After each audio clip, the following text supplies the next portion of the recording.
Ya, Prabowo ini ya sudahlah, ini sudah produk gagal untuk Oh, untuk gagal ya, jelas. untuk demokrasi di Untuk ini. gagal ya. Produk gagal. Jadi ya sudahlah, kasih kesempatan kepada orang lain yang sudah 4 kali dengan 1 kali cawapres, 3 kali capres dengan ini. Ya, kalau Gibran, Bang? Ya, Gibran kan masih minim pengalaman. Nah, itu tidak cukup itu setengah periode di wali kota Solo itu memimpin republik yang banyak ini. Jadi perlu rekam jejak pengalaman yang mumpuni. Misalnya Anies 1 periode gubernur itu kan memimpin DKI Jakarta itu sama dengan memimpin Indonesia ini. Itu kan epicentrumnya Indonesia. Sentrumnya ya. Ya, beliau sebelum itu Miniatur. menteri, akademisi, rektor, itu begitu juga Caimin sebenarnya politisi ulung dari republik yang kaya akan rekam jejak pengalaman. Ya selesai lah kalau soal itu. Makanya kalau bicara pengalaman, ya justru Pak Prabowo sendiri ya minim pengalaman. Dia hanya prajurit, menteri pertahanan, Nggak pernah ya aktif. tidak pernah di kepala daerah dan sebagainya itu. Ya apalagi wakilnya dalam tanda kutip saya menilai itu masih labil. Belum memilih pemimpin untuk republik ini, ya maka sama saja kita membuat negara kita ini adalah masuk dalam jurang kehancuran. Makanya tagline Amin dalam rangka menjemput perubahan itu bukan berarti adalah tidak melanjutkan prestasi-prestasi kebaikan yang dibangun oleh presiden sebagai pendahulunya, tapi kan misi perubahan itu bagaimana adanya perubahan-perubahan yang berkelanjutan. Kan paparan para pengamat dan sebagainya akan susah itu jadi satu putaran karena melihat data-datanya. Hitung saja mungkin dari LSI Denny Jiang, ya kan masih jauh tuh angkanya, ada di 43% kalau Anda salah Prabowo. Oke, dia memang dari data-data yang ada memang Prabowo kan ya kita harus akui bahwa dia memimpin saat ini dari data-data survei yang berkembang di publik. Ya, kemudian disusul oleh Anies, baru disusul oleh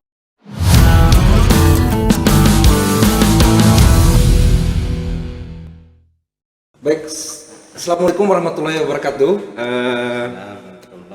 Kembali lagi di Kaum Podcast ya. Kali ini kita kedatangan tamu spesial, koordinator milenial untuk perubahan atau MU Perubahan, Bang Supratman. Tentunya kehadiran beliau ini adalah untuk mengabarkan kepada kita semua bahwa beliau ini adalah salah satu tim pemenangan Anies Baswedan dan Muhaimin Iskandar di Nusa Tenggara Barat. Baik Bang, kita langsung saja ya untuk bincang-bincangnya di Kaum Podcast ini yang akan disaksikan oleh publik luar nanti yang juga akan menentukan posisi Amin di Nusa Tenggara Barat ini. Sementara ini bagaimana persiapan MU Perubahan yang juga Abang sebagai korwilnya di NTB ini? Baik, terima kasih. Assalamualaikum warahmatullahi wabarakatuh. Yang pertama saya ucapkan terima kasih ini sudah diundang di Kaum Podcast IBC, Islami berkarakter dan cerdas. Saya berbahagia sudah diundang di tempat ini dalam rangka berbagi cerita. Ini topik yang menarik. Topiknya terkait dengan suksesi politik, khususnya Capres dan Cawapres 2024. Karena saya ini topik yang sedang hangat diperbincangkan di momentum-momentum sekarang, apalagi ini kurang dari 1 bulan kita akan itu bereforia dengan pesta demokrasi kita, yaitu pada tanggal 14 Februari 2024. Ya, terkait dengan saya terlebih dahulu memperkenalkan diri terlebih dahulu. Saya lebih banyak dikenal oleh halayak umum. Saya Supratman selaku Ketua Koordinator Wilayah Milenial untuk Perubahan Nusa Tenggara Barat, yaitu salah satu relawan pendukung Capres dan Cawapres Amin, yaitu siap menangkan Amin di Nusa Tenggara Barat. Iya, iya, iya, iya. Tuh Bang, kaitan dengan pertanyaan awal tadi Bang. Ya. Sejauh ini kan udah berjalan lama sekali nih. Tinggal kurang dari 1 bulan pemilu ini akan berlangsung. Ya, betul, betul. Bagaimana kemudian persiapan tim Amin ini terlebih di MU Perubahan ini untuk menggait suara di NTB ini? Kira-kira bagaimana langkah strateginya, strategi awalnya ini Bang? Baik, soal langkah strategi awal yang walaupun memang tidak semua saya harus buka hal-hal yang sekret di tempat ini karena itu kan itu rahasia internal. Tapi hal-hal umum bisa saya Iya, iya, iya. bagi di tempat ini. Yang udah kayak Prabowo bahasa ini. Ya, soal relawan MU Perubahan begitu setelah dikukuhkan di rapat kerja nasional pada tanggal 27-28 November Siap, 2023 siap. itu di Jakarta dan itu dihadiri langsung oleh calon wakil presiden kita, insya Allah akan jadi presiden 2024 yaitu Pak Anies Baswedan. Siap. Di Jakarta saat itu dihadirkan semua korwil seluruh Indonesia mulai dari Papua sampai Aceh. Siap. Itu kita hadir dikukuhkan. Itu amanat yang utama saat itu kita membentuk tim-tim di daerah dan wilayah masing. Siap. Kebetulan saya diamanahkan menjadi ketua koordinator wilayah NTB, kemudian saya membentuk ini di Korda, yaitu koordinator daerah 10 kabupaten kota di daerah. Sudah jadi itu Bang? Ya, kemudian nanti sampai ke tingkat Korcam, koordinator kecamatan, sampai nanti ke tingkat Kordes atau Korlur, koordinator desa dan lurah. Dan pada akhirnya nanti siap mengamankan yaitu di perhitungan suara Pilpres 2024 karena kita tidak ingin ada hal-hal yang mencederai pemilu ini, yaitu yang kita khawatir bersama-sama yaitu soal kecurangan itu. Jadi Perubahan bergerak masif seluruh Indonesia khususnya di NTB masif untuk mengawal suara Amin untuk kemenangan 2024. Siap. Kiranya Korwil MU Perubahan ini sangat-sangat optimis ya untuk memenangkan Anies Baswedan. Tapi sebelumnya ya, kita tahu bahwa Bang Supratman ini adalah koalisi kekuasaan. Ya. Bagaimana beliau dulu itu membangun koalisi RIB namanya, Rumah Indonesia Bersatu Bang ya. Itu Rumah Indonesia Berkemajuan. Itu menjadi tim relawan yang sangat-sangat menantang semua orang pada saat itu. Malah beliau menabrak arus pada akhirnya beliau juga yang menang. Tapi tahun 2024 kita memilih kisah yang berbeda dari beliau ini, memilih jalan yang berbeda. Kenapa tidak kekuasaan Bang? Sementara di sana gemuk sekali itu, Abang bisa saja itu ngambil itu. Baik, ini kan soal politik ya. Iya, Soal Bang. politik ini kan semua perkembangannya dinamis. Oke, saya harus akui bahwa peristiwa politik 2019 lalu, saya menjadi ketua relawannya Jokowi di 2019, nama relawannya Rumah Indonesia Berkemajuan. Ya, tapi kan saya mengapa itu? Saya kan melawan Prabowo. Realitas politik juga pada 2024 ini yang calon presiden adalah bukan Pak Jokowi, tapi lah Pak Prabowo. Saya bukan tidak konsisten dan saya adalah orang yang sangat konsisten tetap berlawanan dengan Prabowo. Tapi Pak Jokowi mendukung Prabowo. Ya, itu soal dukungan, tapi kan bukan Jokowi sendiri. Siap. Tapi kalau Pak Jokowi sendiri diperbolehkan oleh konstitusi undang-undang nyalon, saya tegak lurus dengan bukan berarti siapa tiga lurus yang dimaksud itu bukan berarti siapapun pilihan Jokowi harus ikut Jokowi juga ya. Bukan berarti. Karena di sisi lain juga kan kajian juga kan kita ada referensi lain. Intinya saya bukan di barisan Pak Prabowo sejak 2014, 2019 sampai sekarang. Saya adalah yang konsisten yang tidak bersama Pak Prabowo. Termasuk 2024 ini adalah perlawanan dengan Pak Prabowo. Soal misalnya bisa saja saya berada di koalisi yang diklaim koalisi kekuasaan misalnya si 02. Ya, tapi kan ada pertimbangan-pertimbangan lain juga yang kita ini yang harus kita jadi referensi kita. Dan bukan tanpa alasan. Ini melalui ikhtiar panjang Siap. yang harus kita jatuhkan pilihannya. Ini soal nasib bangsa bukan hanya 5 tahun ke depan, tapi 10-20 tahun ke depan.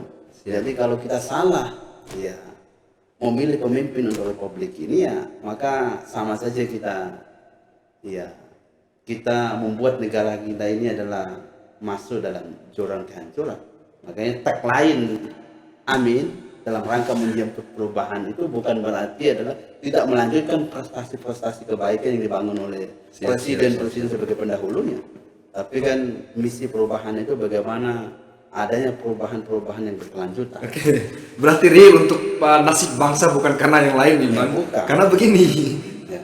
Anies ini kalau kita lihat nih Bang, dalam pandangan kancah politik nasional ini itu minim budget Bang. Bagaimana Abang bisa mendukung Anies sementara kalau dipikir-pikir semua orang mantan-mantan aktivis besar kita, Abang kan termasuk mantan aktivis besar. Bagaimana kemudian bisa memilih Anies yang low budget gitu? Kita buka-bukaan aja lah di sini. Ya, baik. Ya, ini pertanyaan menarik.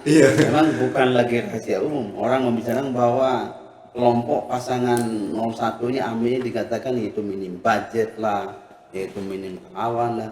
Dan disinilah saya temukan soliditas gerakan yang betul-betul relawan itu, yaitu ya bukan relawan itu kan definisinya rela dan Siap. tanpa embel-embel. Itu sebenarnya kalau kita bicara definisi relawan yang sesungguhnya, maka soliditas gerakan masyarakat, gerakan keumatan itu saya temukan di relawan paslon 01 ini. Jadi soal kalkulasi politik itu bukan hanya sekedar soal uang, jauh lebih daripada itu bagaimana nasib bangsa ke depan. Ya, saya sebagai seorang akademisi gitu ya, sebagai seorang dosen, ya secara kualitatif maupun kuantitatif kita bisa mengukur lah bagaimana capres dan cawapres yang dalam tanda kutip ya yang kita lihat ya berkualitas. Bukan berarti saya menganggap bahwa paslon lain itu tidak berkualitas, tapi kan prinsipnya kalau ada yang terbaik daripada yang baik itu, ya apa masalahnya kita pilih yang terbaik itu. Oke. Jadi saya menganggap bahwa paslon 01 ini bukan hanya sekedar soal kos politik ya, tapi tidak semua pertarungan itu pertimbangannya materi, tapi ada hal-hal yang prinsip yang perlu kita perjuangkan untuk kebaikan bangsa. Baik Bang, tentu clear ya di soal memilih itu ya, soal arah ya. Ini juga bukan pilihan mudah bagi saya. Termasuk tadi guyonan, ngapain gabung ke Anies? Kan budget. Minim budget, tidak dibayar lawan. Sampai hari ini ya saya melakukan konsolidasi kegiatan Korwilmu perubahan sampai tidak ada bantuan dari pusat, dari capres langsung, tidak ada. Itu murni gerakan keumatan, panggilan jiwa, panggilan nurani bahwa ada persoalan bangsa ini tidak semua kita harus melakukan pendekatan pragmatis. Ya, oke, soal politik itulah bagi-bagi kekuasaan itu soal lain.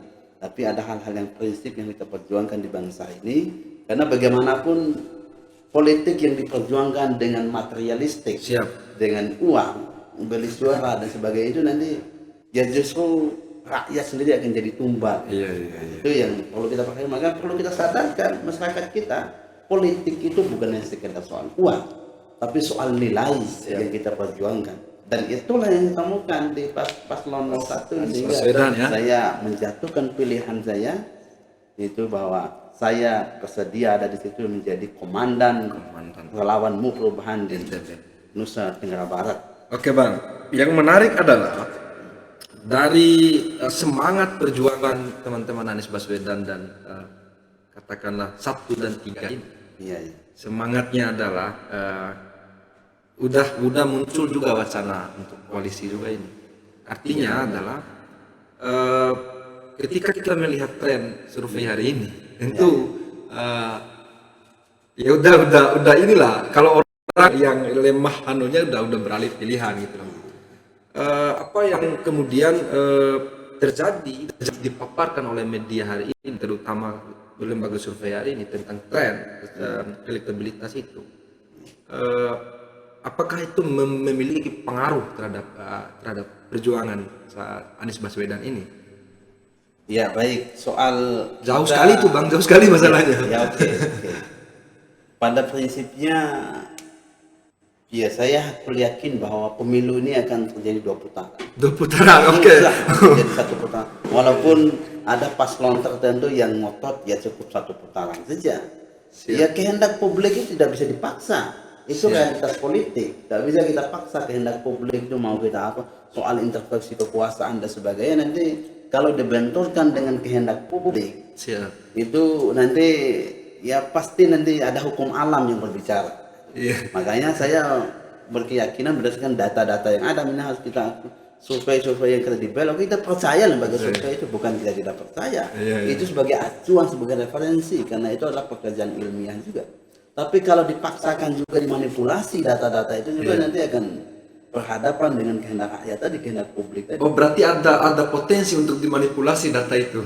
Ya, saya tidak menuduh soal itu, ya, tapi soal tadi, soal 1 putaran itu, klaim 1 putaran itu, saya sampai sekarang ini aku yakin berdasarkan paparan para pengamat dan sebagainya akan susah itu jadi 1 putaran karena melihat data-datanya. Hitung saja mungkin dari LSI Denny Jiang, ya kan masih jauh tuh angkanya, ada di 43% kalau tidak salah Prabowo. Oke, dia memang dari data-data yang ada memang Prabowo kan, ya kita harus akui bahwa dia memimpin saat ini dari data-data survei yang berkembang di publik.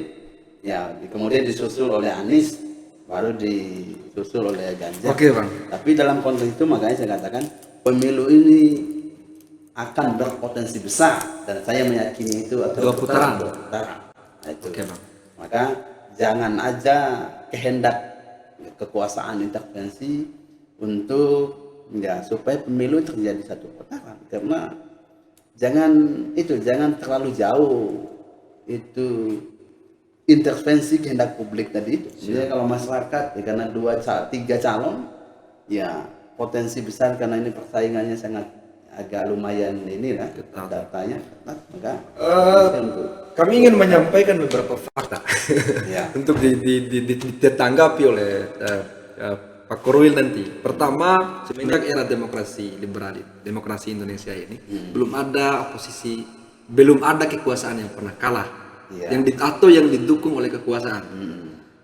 Kedua, Prabowo sudah 4 kali mencalonkan diri. Artinya dia selanjutnya nih akan mati, apalagi didukung oleh kekuasaan.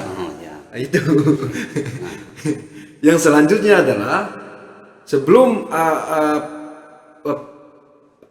pencoblosan ini tanggal 14 itu, bangsa ini sudah dipertontonkan oleh perilaku kekuasaan yang menunjukkan bahwa keberpihakannya, masuk ke MK, kemudian mengotak-atik konstitusi kita dan apa yang maksudnya, bagaimana Korwil MU Perubahan melihat ini sebagai artinya kan ada bahasa juga yang keluar, Anies ini akan menang kalau ada campur tangan Tuhan. Itu aja. Bagaimana tanggapannya?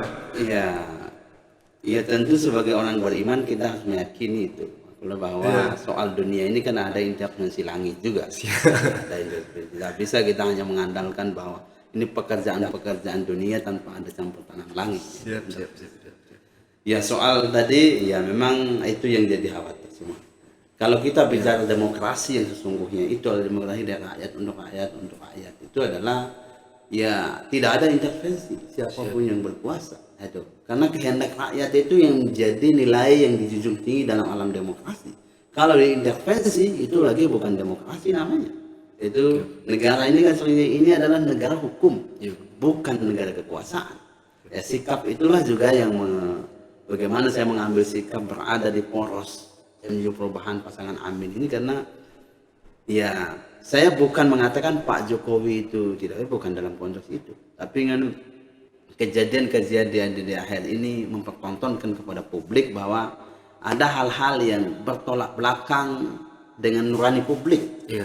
Ya, misalnya yaitu bagaimana perubahan itu status capres dan cawapres di MK yang sampai saat ini juga diputuskan oleh MK itu bahwa itu pelanggaran etik berat. Ya. Itu sebenarnya belum selesai juga. Oke lah, kita nggak usah lagi, kita fokus ke depan bahwa soal tadi mau didukung oleh kekuasaan ya Prabowo kan sering saya mohon maaf ya Prabowo ini ya sudahlah, ini sudah produk gagal untuk Itu gagal ya, jelas. untuk demokrasi di Untuk ini. gagal ya. Produk gagal.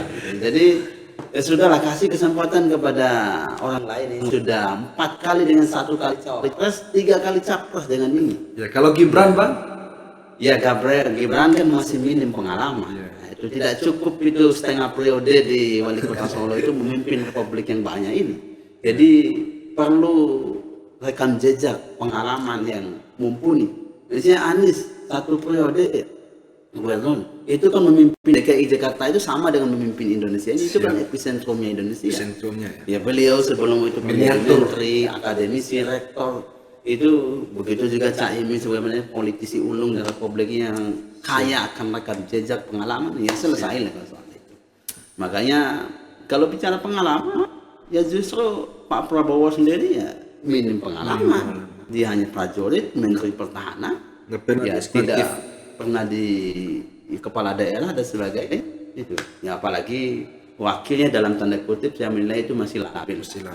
Belum bisa, apalagi di debat cawapres terakhir itu ya bukan ciri pemimpin negeri kalau begitu orangnya. Nah, itu kan itu pemimpin itu soal, kalau katanya saya ini soal polisi kebijakan, bukan tataran teknis, Bukan soal tebak-tebakan bukan kata-kata. soal tataran gitu.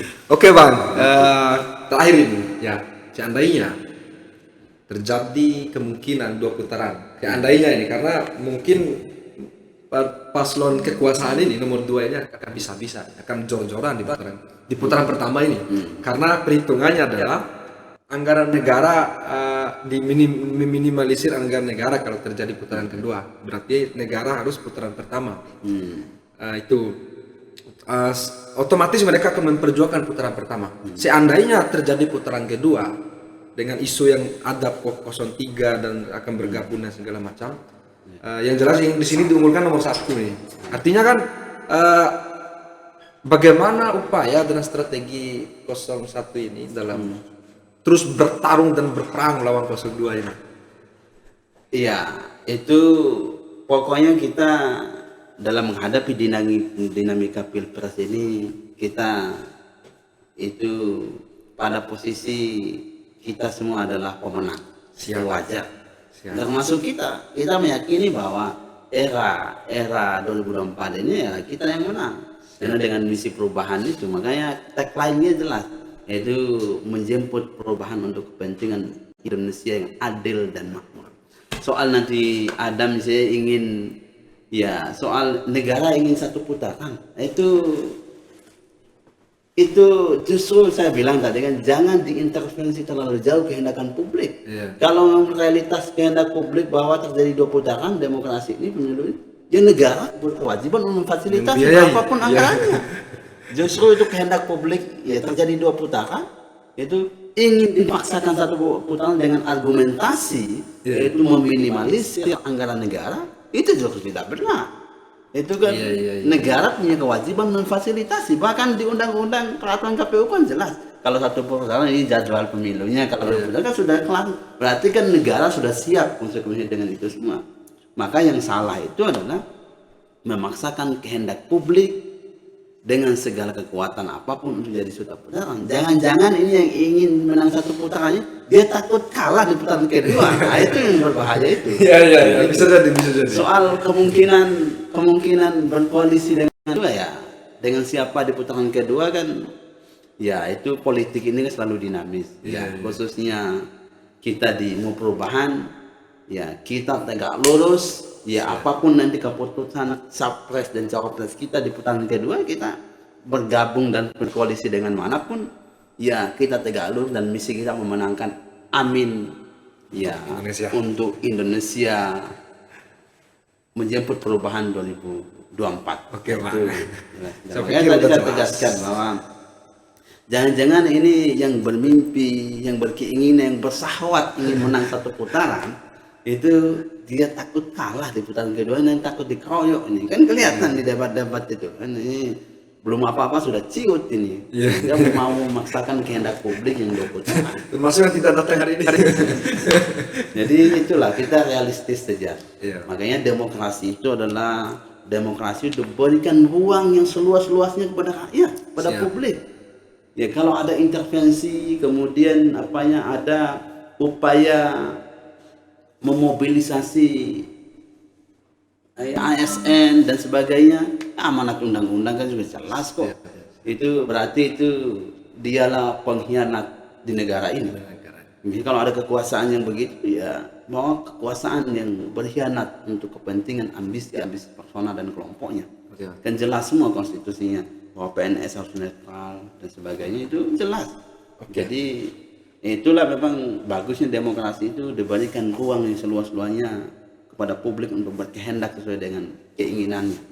Siap. Oke Bang, itu ya. Jadi secara pemetaan konsep dan ini ya memang udah jelas Korwil perubahan ini dalam ini. Kita udah jelas. Tinggal nanti kita tunggu dari tim ses yang lain untuk datang ke sini untuk diadu lagi gagasannya ya. Terakhir untuk closing statementnya, mungkin kalimat ajakan atau apa ke publik ini untuk memilih Amin atau bagaimana silakan. Ya baik, terima kasih kepada semua hayalak umum bahwa dalam rangka menjemput momentum politik ya Pilpres dan Pileg, Pilpres 2024 ini, mari kita berpolitik dengan riang dan gembira. Tidak ada yang saling hasut, yang saling menakuti. Dan yang berpotensi saling menakuti itu adalah soal yaitu kekuasaan yang punya potensi untuk saling menakuti. Oleh karena itu, karena ini adalah demokrasi, alam demokrasi dan itu kita hadapi, maka berilah ruang yang seluas-luasnya pada publik untuk memilih sesuai dengan kehendaknya. Yaitulah maka jargon Amin itu memunculkan misi perubahan, ya karena bisa jadi publik sudah jenuh dengan kekuasaan hari ini. Oleh karena itu pesan saya yang pertama adalah jangan terlalu banyak intervensi kehendak publik, apalagi memaksakan satu putaran. Padahal realitasnya berpotensi besar akan jadi dua putaran. Yang kedua, ya saya mengajak pada khususnya relawanmu perubahan di Nusa Tenggara Barat secara khusus, bahkan secara umum di Indonesia, mari kita kuatkan barisan bahwa ini sudah tidak cukup 1 bulan lagi kita akan berhadapan dengan pesta demokrasi ini. Kita kawal basis-basis kita ajak masyarakat kita dengan cara-cara yang baik, yang santun tentunya. Kita perkenalkan calon kita bahwa pasangan Amin ini adalah pasangan yang membawa perubahan lebih baik untuk Indonesia. Nah, sehingga ke depan kita akan ada presiden baru 2024 yaitu Anies Rashid Baswedan dan Muhaimin Iskandar, insya Allah akan jadi presiden 2024. Siap. Baik, terima kasih Bang. Ini menjadi sebuah awal untuk kita untuk menyampaikan gagasan ke publik ini, dan tentunya Korwil MU Perubahan sudah menyampaikan segala hal tentang bagaimana kemudian pasangan Anies Baswedan dan Muhaimin Iskandar ini layak untuk dipilih dan menjadi presiden dan wakil presiden. Ada yang saya lupa tadi, mohon izin. Nah, dalam waktu dekat ini Korwil MU Perubahan Nusa Tenggara Barat beberapa akhir-akhir ini sudah melakukan konsolidasi pemetaan dan sebagainya. Ini dalam waktu dekat pada hari Sabtu tanggal 27 Januari 2024 kita akan melakukan konsolidasi akbar, konsolidasi dan koordinasi relawan MU Perubahan dalam rangka pengawalan pemenangan Anies Baswedan. Kami sudah menghadirkan tokoh-tokoh nanti baik tokoh regional maupun tokoh nasional untuk hadir dalam acara konsolidasi tersebut. Maka saya mengajak siapapun relawan Amin, maka hadirlah di kegiatan kami dalam rangka memperkuat konsolidasi dan koordinasi relawan Amin, khususnya di bawah komando MU Perubahan Nusa Tenggara Barat. Semoga kegiatannya sukses dalam rangka pengawalan Amin 2024 di Pilpres ini. Oke, terima kasih Bang. Jadi itu saja mungkin perbincangan kita pada pada hari ini di Kaum Podcast. Kita menghadirkan seorang narasumber yang cukup top lah hari ini, dan selanjutnya kita akan mengundang narasumber yang lain yang akan berbicara, para tim saya yang lain juga. Demikian pertemuan kita dengan Bang Korwil, MU Perubahan, Bang Supratman. Ya, kita kawal Amin 2024. Siap. Demikian. Assalamualaikum warahmatullahi wabarakatuh. Waalaikumsalam warahmatullahi wabarakatuh.